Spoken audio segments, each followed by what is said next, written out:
Hi everybody, my name is Kirtan Shah and I'm the co-founder at Financial Planning Academy.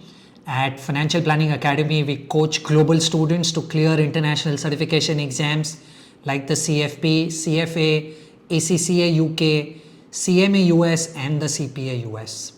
Like I promised you all in my introductory video that we are going to come up with series of videos to make you a better investor. This is the first attempt and the first series is on financial mathematics. In my opinion, this is the most basic background for you to become a good investor. So what we are going to do is split financial mathematics into 3 videos. The first video will focus on time value of money concepts. The second video will focus on goal-based investing, where we will teach you how can you do your own retirement planning, child education planning, child marriage planning, and so on and so forth. And the third video will focus on helping you all understand how can you calculate returns, how can you calculate fixed income valuations, or how can you do equity valuations or project finance. And that is what this 3-part series will largely focus on. And like I said, in my opinion, this is the very base for you to become a better investor, right? So the first video is on time value of money. And the concepts that we will learn have got nothing to do with you understanding math or you being good at Excel or not. Anybody with any background, please do not bother. You will understand everything that we will teach you in financial mathematics, because we are going to learn all of these concepts on a calculator, right? So if you understand the basic nuances on what to feed in what part of the calculator, probably irrespective of your background and whether you're good or bad with mathematics, it will be completely immaterial. So let me start with time value of money as a concept.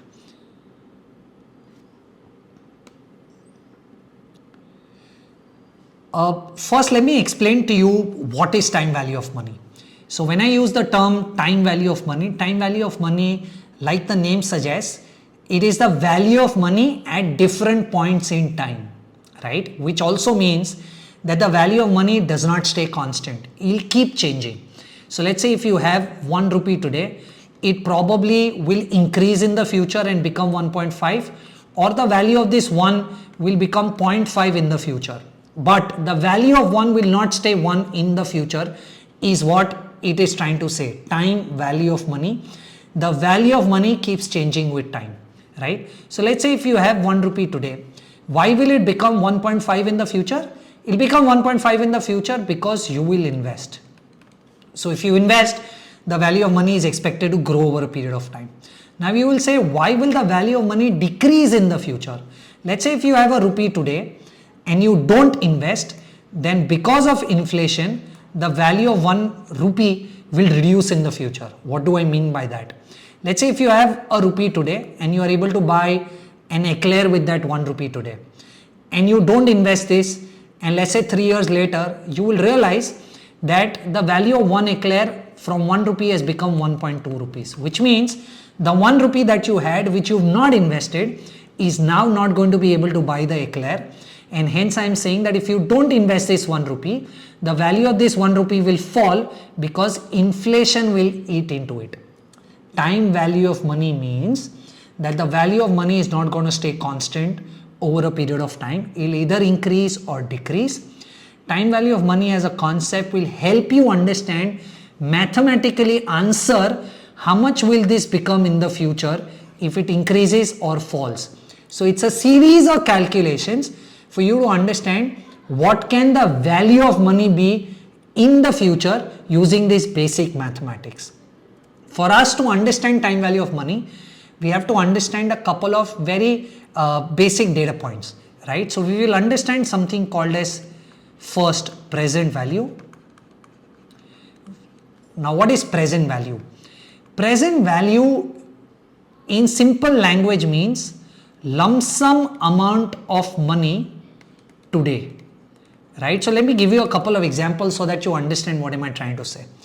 Let's say I want to invest 5 lakh rupees today.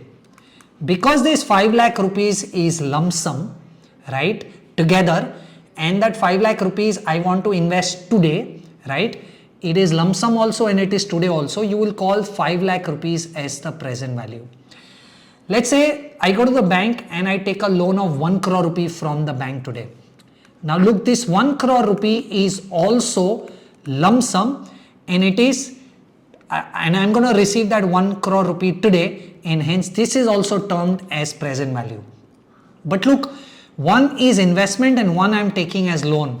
How do you differentiate between both of this, right? So the basic way to do this is, in time value of money, always remember, whenever money goes out of your pocket, you denote that as minus, and whenever money comes to your pocket, you denote that as plus.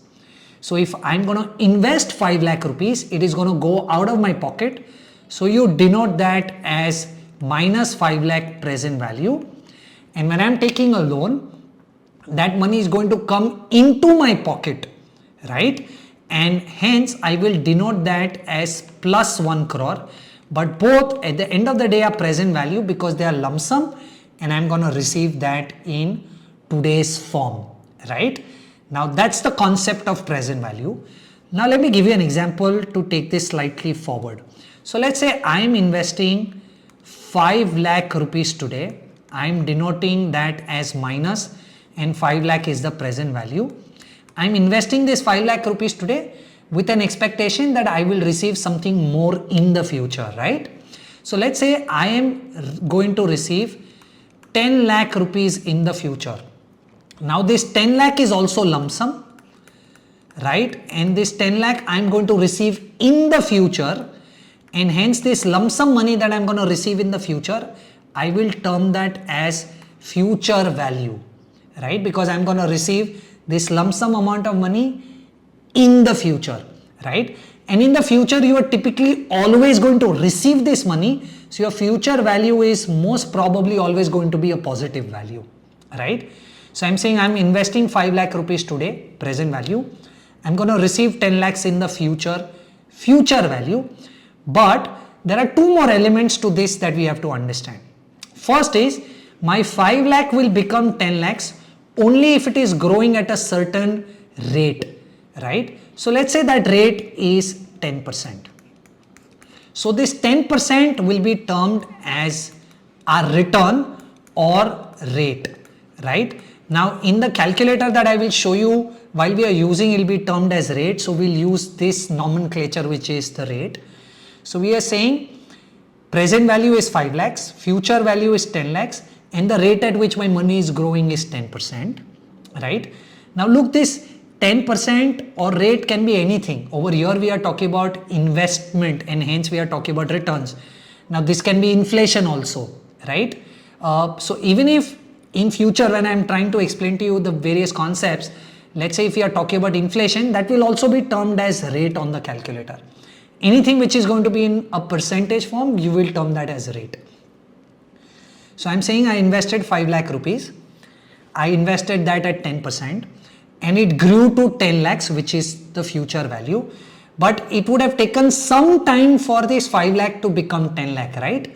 Let's say that time taken is 7 years. Then this 7 years is termed as period in the calculator.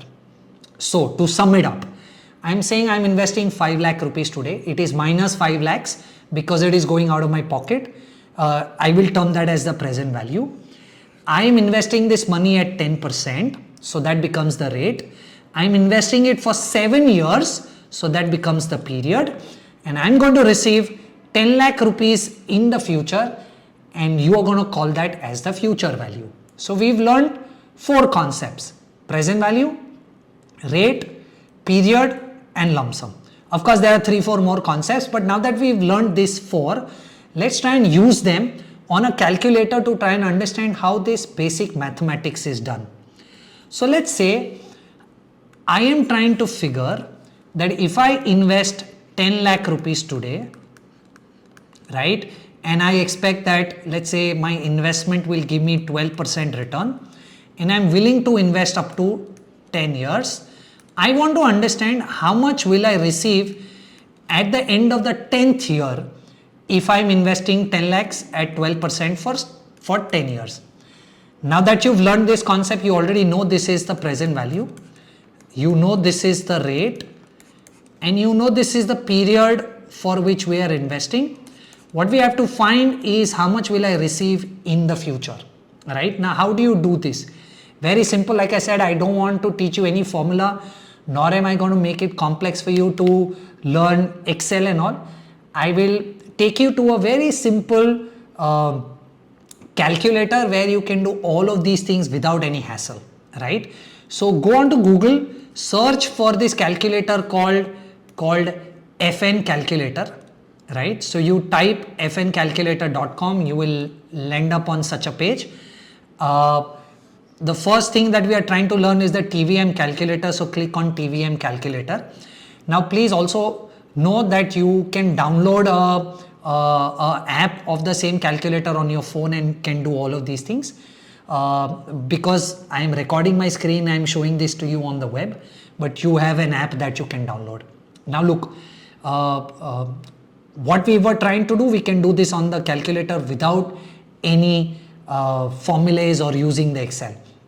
So PV, how much am I investing today? So I will write minus 5 lakhs. I hope that was our discussion. Sorry, minus 10 lakhs.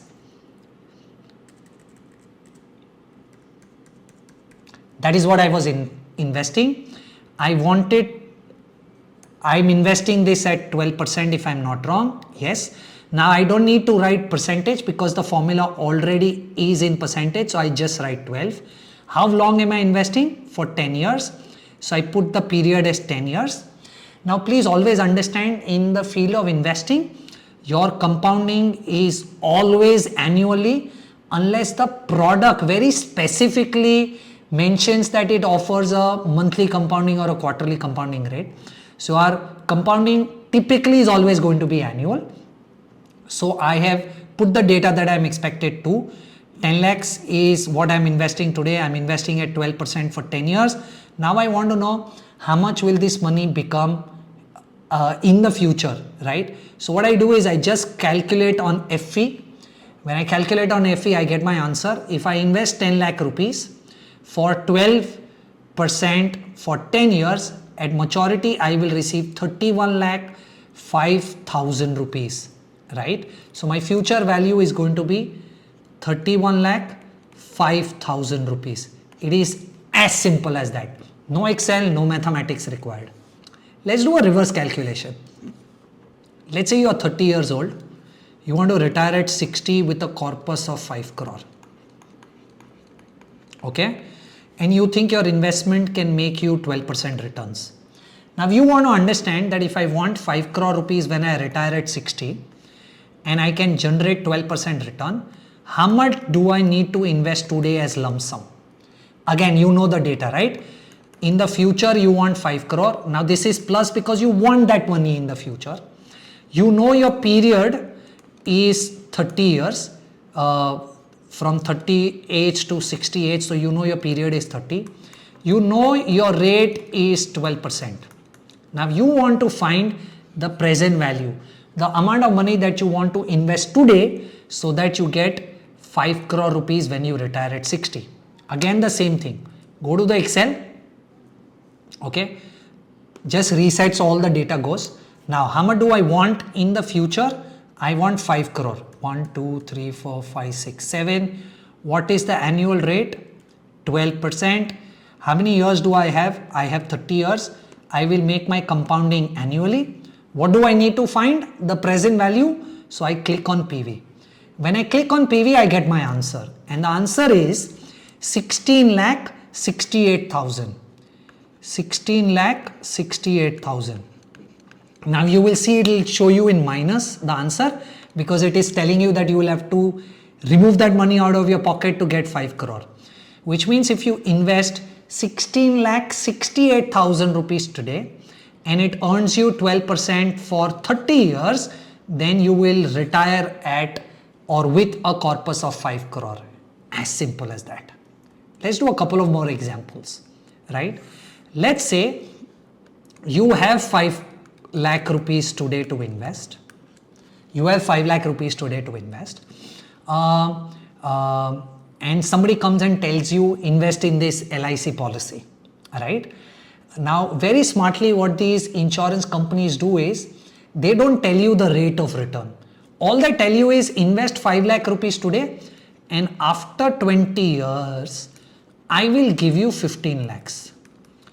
Now, you think that your money will grow 3 times, your 5 lakh will become 15 lakhs after 20 years. So, let me buy this policy. But the point here is you don't know the return or the rate or what you call as the CAGR, compounded annual growth rate. You don't know of how much is the return that you are making on this investment. Now let's say if you want to calculate that, very simple. You know this is the present value because you are investing 5 lakhs today and hence it is minus. You know you are going to receive 15 lakhs in the future, and you also know that your period is 20 years of investment. All you need to do is find the rate. Now, how do you do that? Again, very simple. Go to the same calculator. Now, what do you have? You have 5 lakh rupees today to invest. Minus 5 lakh is the present value. In the future, you are receiving 15 lakhs. 1, 2, 3, 4, 5. You know you are going to stay invested for 20 years. You want the compounding to be annually. Now, you want to find the rate, right? So, you just click on the rate and you will get your answer. So you might think 5 lakhs will become 15 lakhs in 20 years, which is a good proposition. But when you calculate the CAGR or the rate, you understand that you are making a mere 5.65% on this investment, right? You decide then whether or not you are comfortable, happy, sad doing this kind of investing. Let me take one more example so that you understand this even better. Let's say I want to understand that if I have 10 lakh rupees today to invest and my investment can generate 15% returns, right? And I want to double my investment. Let's say I want the investment to become 20 lakhs. I want to know how much time will it take. I want to know how much time will it take for my 10 lakhs to become 20 lakhs at 15%. So now you know that you have the present value. You know the rate, you know the future value. You want to figure out how much time is it going to take. How do you do that? Again, very simple, same context, right? Let's say I have 10 lakhs today, minus 10 lakhs. I want it to become 20 lakhs. I know that the rate at which my money will grow is 15% annually. I want to figure out how much time will it take. Just click on periods and you will know your answer. You will roughly take 5 years for your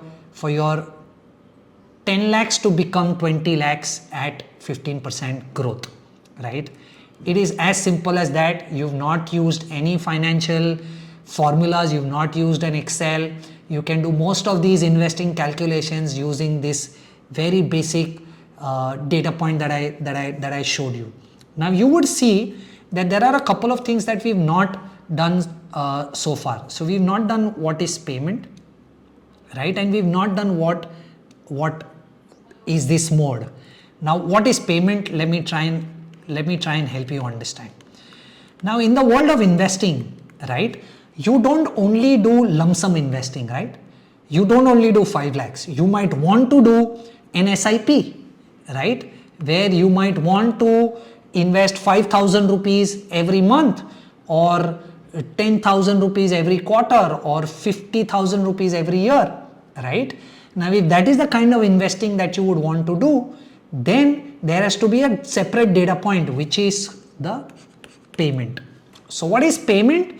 Payment helps you represent not a lump sum, which was the present value, but a cash flow, a series of investments or a series of payments, right? So when you do an SIP and you are investing 5,000 rupees each month, it's a series of payments, right? Now this series of payment, first of course I've written that as minus because it is going out of my pocket, but the series of payment has to satisfy 2 conditions.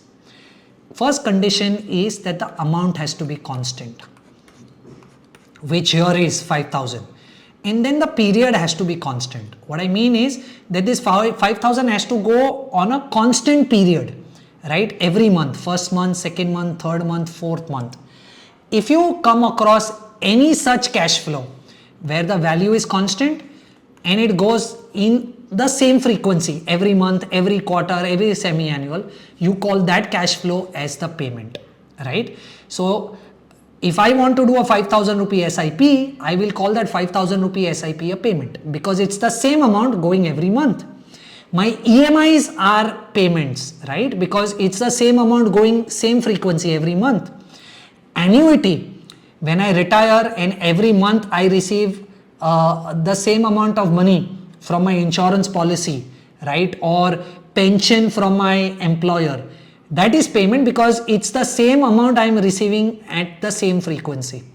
So payment is nothing but a cash flow, right? Of the same amount paid to you or you are making a payment at the same frequency. To keep it simple, right? Payment is nothing but your SIP, your EMIs, your annuities, right? Because they all have the same amount and the same frequency. But suppose if I tell you that I will invest 5,000 in the first month, 10,000 in the second month, 15,000 in the third month, is this a payment? Then the answer is no. Why? Because look, this is going every month. So frequency is the same, but amount is not the same. Or the other way around. Let's say I will invest 5,000 rupees in the first month. I will invest 5,000 rupees in the third month. Then I will invest 5,000 rupees at the end of the sixth month. Then I will invest 5,000 rupees at the end of the 12th month. Now, is this a payment? The answer is no. Look, because the payment is constant, I agree, but the frequency of payment is not constant. So payment is nothing but an amount, constant amount which keeps going at a constant frequency, which is your SIP, EMI and annuity. Always remember, going out of your pocket minus, coming into your pocket plus. Right? Now there is something also called as mode here. You saw mode and it was showing you end or beginning. What does this mode suggest? Now mode will only come into picture when I am talking about payments, right? You saw while we were doing the earlier calculation, I didn't bother to change the mode from end to beginning or beginning to end. It didn't matter to me, right? Because we were not discussing about payments. Mode will only come into picture when we are discussing about payments, SIPs, EMIs, annuities. What do I mean? Let's say I am telling you I want to do a 5,000 rupee SIP every month, right? But I have an option to do this 5,000 rupee SIP on the first of the month, or I have an option to do this SIP of 5,000 rupee at the end of the month, which is the 31st. Now, both of these are very different data points. And let me explain to you why do I make that statement, right? Let's say I'm doing 5,000 rupees of SIP on the first of every month, right? So on the 1st of Jan, I will do that SIP. On the 1st of Feb, I will do that SIP. On the 1st of March, I will do that SIP, so on and so forth. And my last SIP is going to be the 1st of December. Okay, let's say the maturity of this SIP is the 31st of December. Okay, so I made 12 payments of 5,000 rupees, 1st of Jan, 1st of Feb, 1st of March, and my last payment was 1st of December, and the maturity is 31st December. That's the first example. Let's take another example where I do investments on the end of the month. The 1st of Jan, I did 5,000.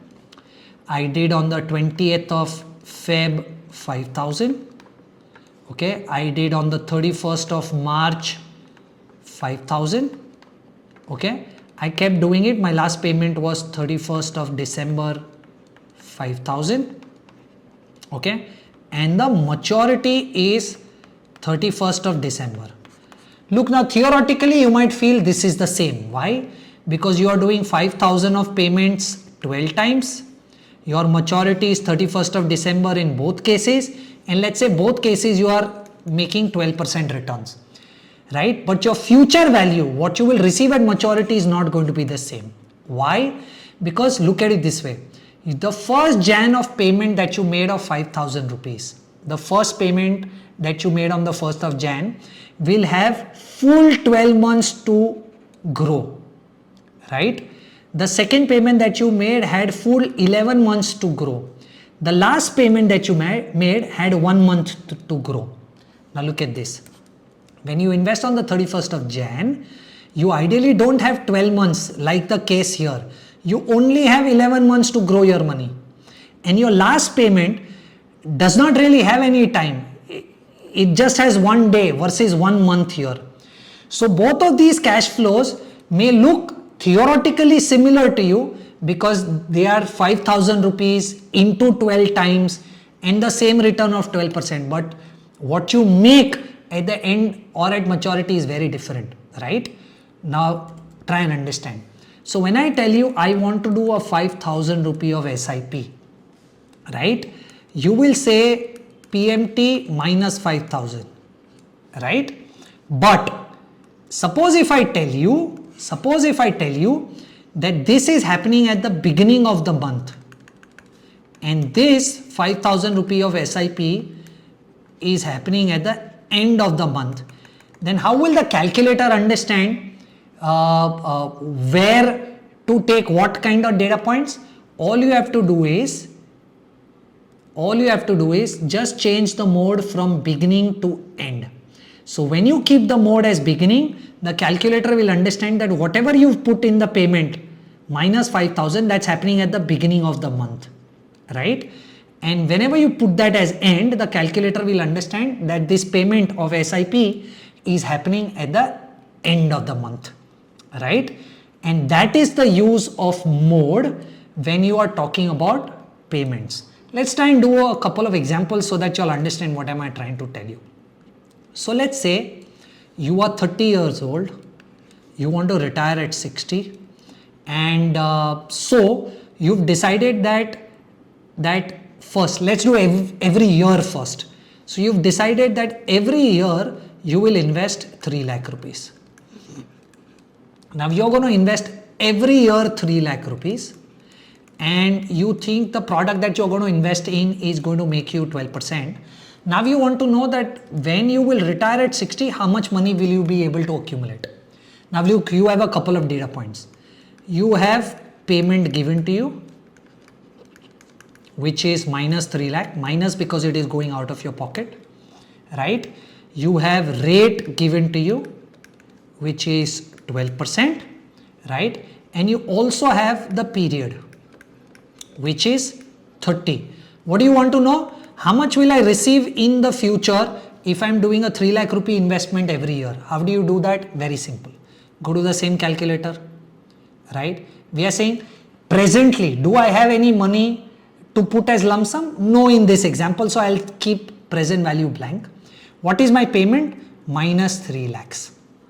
Okay. How much do I receive in the future is what we have to calculate. What is our return expectation? 12%. Period 30, right? And I will keep the compounding as annual, right? Now I want to know how much will I receive in the future. How much will I receive in the future? I will click on FE and I will get my answer. I am going to receive 7 crore 23 lakhs 99,805 rupees. 7 crore 23 lakh 99,805 rupees for this investment of mine. So if I invest 3 lakh rupees every year for 30 years and I probably am able to generate 12% return on my investment, my corpus at retirement will become a staggering 7.24 crore rupees. Okay. But you might say that, you know what, while I talk about SIPs, nobody looks at doing SIP every year. Everybody wants to do SIPs every month. How do I do that calculation? Let's do that. So let's say you are a 21-year-old individual, okay, and you are going to retire at 60, right? Our return expectation from the market is 12%, and you say I've just landed up a job and I am going to do a 15,000 rupee SIP every month. Now if I do a 15,000 rupee SIP every month from the first day of my job, right, till I retire, how much money will I be able to accumulate when I retire? Okay, so what data points do you have? So you have your rate given to you as 12%. You have your rate given to you as 12%. Okay, you have your payments given to you as 15,000, but this is every month. Okay, you have your periods given to you as 39 years. Okay, and you want to know the future value of this investment. You want to know the future value of this investment. Now what I want you to understand is very simple here, right? That this is given to you in years, this is in months, this is in years, right? Basic school level mathematics, that everything here has to be in the same format. If one is in months, you put everything in months. If one is in year, you put everything in year. Only then you will get the right answer, right? Now, how do you do this particular discussion that you and I are having on this calculator? For this particular thing, you will have to click on the advanced version. Now, the advanced version will help you understand. So first, let me tell you, when do you use advanced version?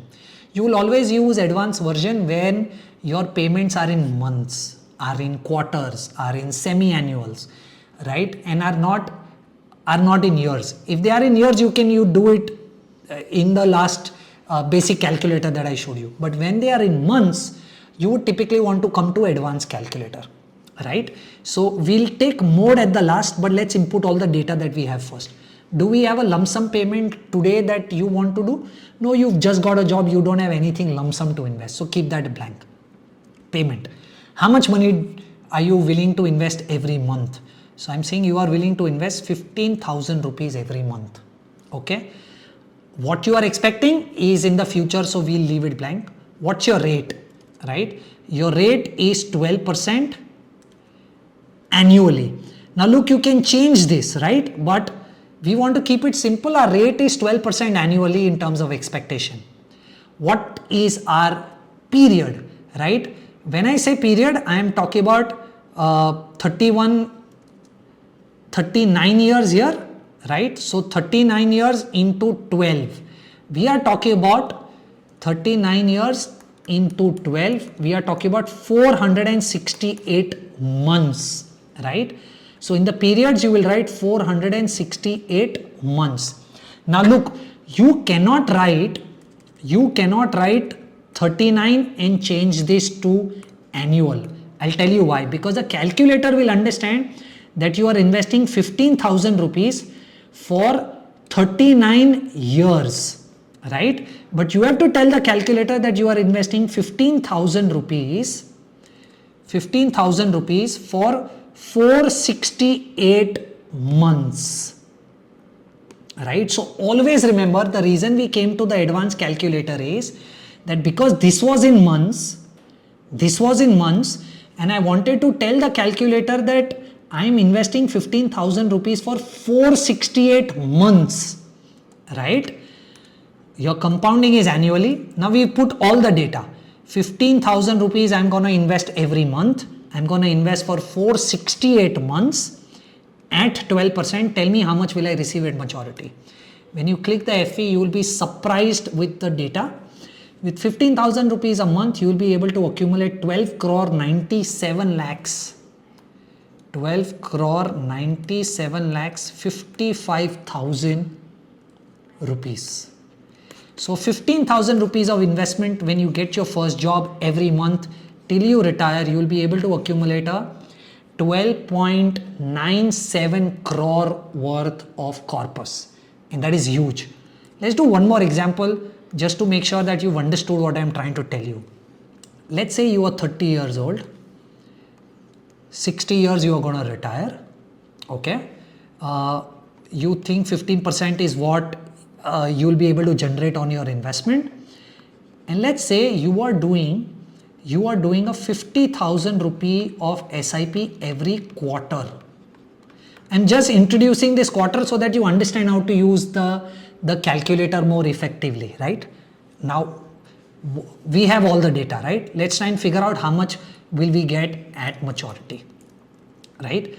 So let me reset this. First, because this is in quarter, right, my payments, I will go to advance, right? I'm already in advance. I don't have a present value, so I will ignore my PV. How much am I investing? I'm investing 50,000 rupees, right? Future value I have to find. What is the return I'm expecting? 15%, 15, and I will keep this annually. Now periods will change, right? In a year you have 4 quarters. In a year you have 4 quarters, okay? How many years are you investing? So you are investing for 30 years. You are investing for 30 years from 30 to 60, and every year has 4 quarters, which means 120. So you have 120 quarters that you are investing for. 120 quarters. Now the calculator will understand that you are investing 50,000 for 120 quarters, right? Your compounding is annually. Find the future value. When you click on FE, you will understand that you will be able to accumulate 9 crore 16 lakhs 97,000. 9 crore 16 lakh 97,000 roughly if you do 50,000 of investment every quarter for 30 years. I hope you are understanding this. Now let's introduce the concept of mode. All of these examples were solved at mode end, which means you were telling the calculator that I'm investing at the end of the quarter, right? I'm investing at the end of March, end of June, end of September, end of December, right? But if you tell the calculator that I'm now investing at the beginning, I will invest at the beginning of April, I will invest at the beginning of July, I will invest at the beginning of October, right? Then your answer will change because of what I explained to you. So let's keep everything the same. I've just changed the mode to beginning and I click FE. Now my answer changes to 9 crore 49 lakhs. 9 crore 49 lakhs. Why? Because you are giving that one period investment more. If you invest at the end of the quarter, you lose out on that one quarter like I explained to you. So your answer will change when you are doing investing at the beginning of the quarter or beginning of the month or end of the quarter, end of the month. Now you will ask what is the prudent way to do all of these calculations.